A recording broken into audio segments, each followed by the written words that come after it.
86 অধ্যায় আমরা কিছু পদ আমরা পাঠ করি। হে সদাপ্রভু, কর্ণপাত করো, আমাকে উত্তর দাও, কেননা আমি দুঃখী ও দরিদ্র।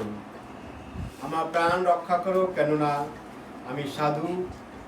হে আমার ঈশ্বর, তোমাতে বিশ্বাসকারী তোমার দাসকে তুমি ত্রাণ করো। হে প্রভু, আমার প্রতি কৃপা করো, কেননা আমি সমস্ত দিন তোমাকে ডাকি।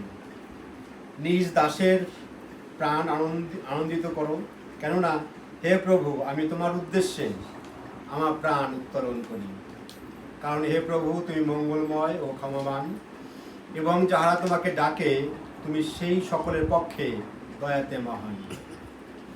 হে সদাপ্রভু, আমার প্রার্থনায় কর্ণপাত করো, আমার বিনতির রবে অবধান করো।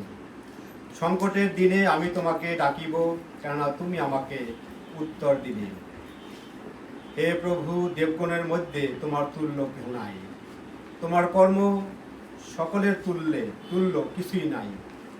হে প্রভু, তোমার বিরচিত সর্বজাতি আসিয়া তোমার সম্মুখে প্রণিপাত করিবে, তাহারা তোমার নামের গৌরব করিবে, কারণ তুমি মহান ও আশ্চর্য কার্যকারী, তুমি এই একমাত্র ঈশ্বর। ঈশ্বর তার বাক্যের মধ্যে দিয়ে আমাদের প্রত্যেকটা আশীর্বাদ দান করেন।